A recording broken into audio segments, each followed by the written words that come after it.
after ignoring multiple indications that there is foreign interference happening right under the Liberal Party's nose.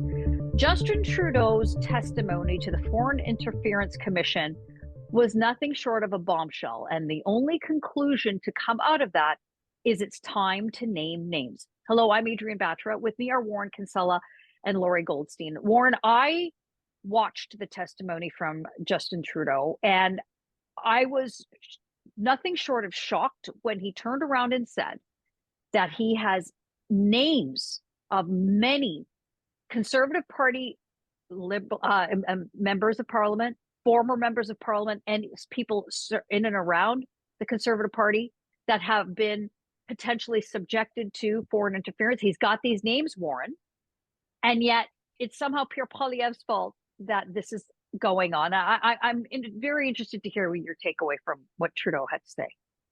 It was a shameful performance by the Prime Minister. You know, he's not unfamiliar with shameful performances, but this one was particularly bad. When we have evidence of China, and this week India, and other hostile foreign states interfering with our electoral process, our democracy, we got to take it seriously. And Poilievre, to his credit, and Singh have both said, look, if our parties have people within them who have been compromised or are compromising, let us know. We need to know that. But the Prime Minister turned it into a partisan spectacle yesterday and did precisely what you said, is he played games. And, I'm the Prime Minister and I know what's in there, and kind of you don't. And the problem with that is we need to take the word of a man who has a very loose acquaintance with the truth, if I can put it that way. Right. So, if you're Poilievre, how do you deal with that? It's like, boxing with shadows. Poilievre issued an excellent letter, and I encourage everybody to seek it out and read it. He basically called the Prime Minister a liar, and he explained why the Prime Minister is trying to create a partisan injury to the Conservatives, and that's not right and not appropriate. And and to all the Trudeau people, just maybe I'll conclude this way, who have been swarming me saying, well, Poilievre can get why won't he agree to take an oath and keep it secret and so on.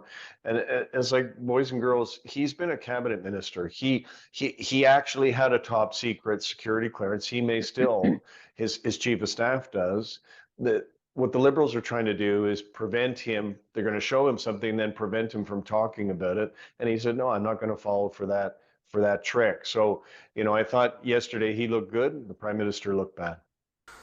I have the names of a number of parliamentarians, former parliamentarians and or candidates in the Conservative Party of Canada who are engaged or at high risk of, or for whom there is clear intelligence around foreign interference. Lorrie, we're just showing that clip now of Justin Trudeau making these explosive claims about the Conservative Party. Meanwhile, he has a massive problem within his own party. We know about the Han-Dong, multiple incidences, a long paper trail that Trudeau ignored. And I'm wondering, I've lost count of how many times a Liberal, the Liberal Prime Minister, his staff, multiple staff from various departments have been hauled in front of a commission of inquiry, hauled in front of a parliamentary committee to provide testimony. I mean, it's a scandal after scandal. But what I find so egregious about this is that Trudeau is yet again looking for distractions. He's looking for obfuscation to not act. And I'm wondering, what is it? He claims to have acted very quickly on the allegations with India.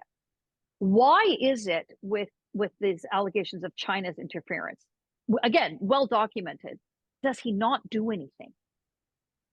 Well, to me, what really happened there was on Monday, I was supportive of the Prime Minister. What's going on with India, our Five Eyes allies are serious about this problem. This is the world's largest democracy. The world wants it to be a buffer, both economically and politically, from China. But there is I mean, legitimate evidence that Canadians are being executed on Canadian soil by a foreign power. That is serious stuff. And then 24 hours later, he's like a game show host. What he wanted to say was that there's conservatives. I can't tell you who they are. Sort of like McCarthyism in the 1950s. Are you now?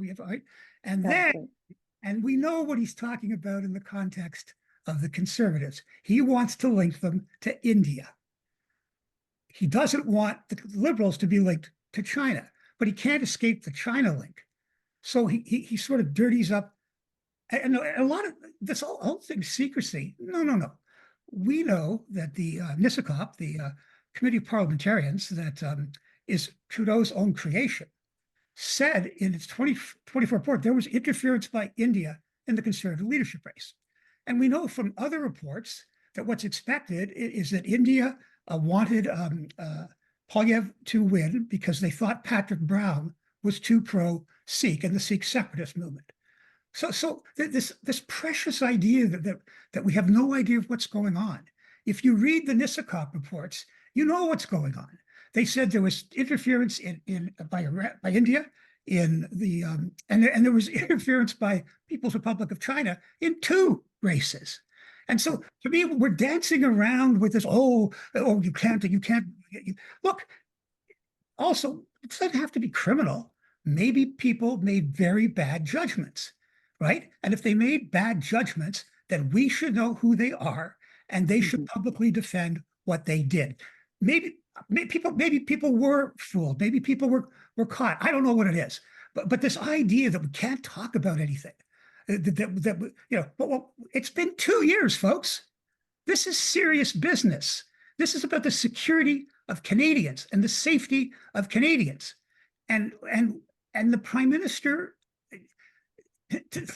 playing games. His own party told him to leave. I want to be supportive of my country on the issue of public safety, and he makes it very hard. Well, and I think that's really the discomfort in all of this, Warren, is that we as Canadians, we want to have, fair elections that are free of foreign interference. I've heard that somewhere else before. But this current Liberal government, under this current Prime Minister, has obfuscated, obscured, muddied, ignored very real issues that are happening in our own backyard. And for any Canadian that has either, been involved in the political process, volunteered on a campaign in whatever capacity, exercise that franchise of theirs, how do we have any confidence that there isn't some foreign interference that is going on, and that we have a government that is going to take it seriously? Because right now, this is a group of very unserious, a very unserious cabinet, a very unserious government, who also ignored a warrant that was sitting on their desk for 54 days. So help us make some sense of that. They are not serious. They're not a serious government, as both of you have said. Look at what the United States does. You've got Eric Adams, the mayor of the biggest city in the world, the most powerful mayor in the world. And when it became clear there were allegations about him acting inappropriately at the behest of the government of Turkey, they named him. They named all of his staff, all of the people who were implicated by these very serious allegations of foreign interference. You look at Senator Bob Menendez, the Democrat, very powerful Democrat, again, seen as having been co-opted by a foreign state. And he was named, as was his wife. And as was New York Governor Kathy Hochul, her deputy chief of staff was named with foreign interference with China. With China. So there have been multiple instances of this. The Americans have shown us how you do it. And these people are entitled to a presumption of innocence. It's a serious charge. It approaches treason. And, treason at one time in our country's history was punishable by death. So, it is a very serious charge, and, these people have not been found guilty yet, but we know who they are. And that is the qualitative difference here, is we've been told, as Lorrie said, for 2 years, there's 12 people, either they're parliamentarians or cabinet ministers or candidates, we're not sure which, who were compromised by foreign interference.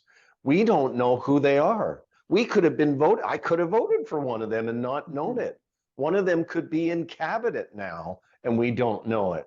And, Madam Justice Hogue, and frankly, the whole political establishment in Ottawa is saying, don't worry, Lorrie and Adrienne and Warren, we've got it handled. You don't need to worry about this. And it's like, no, take a look at how they deal with this in the United States. They do not miss around.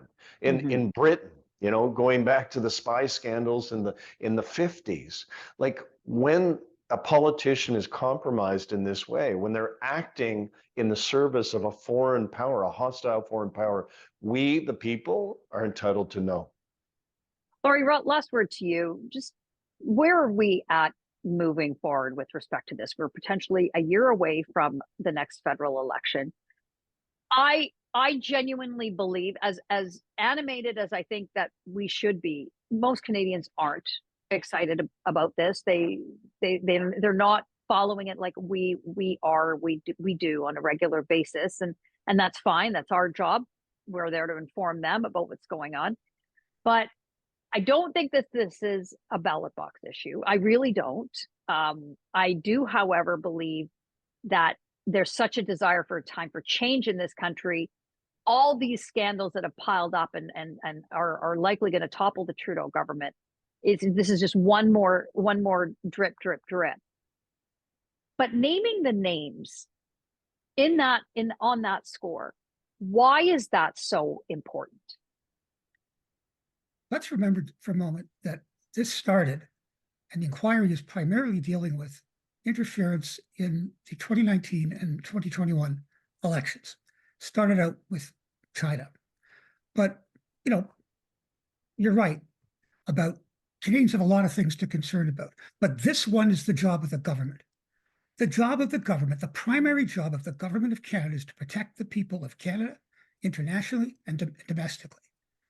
And if you just read the reports from NISACOP, which was Trudeau's own creation, he created it in 2017, all party members given top security to look at thousands of documents. And what they told Trudeau in 2019 is that this is not limited to the federal government. It's going on at every level of government, federal, provincial, municipal, and Indigenous, that members of every party are being targeted by numerous countries, including China, Russia, Iran, and others, and that it's continuous, and that beyond that is a constant attack on Canadians who are of Chinese origin, or of Iranian origin, of Russian origin, and they're being intimidated.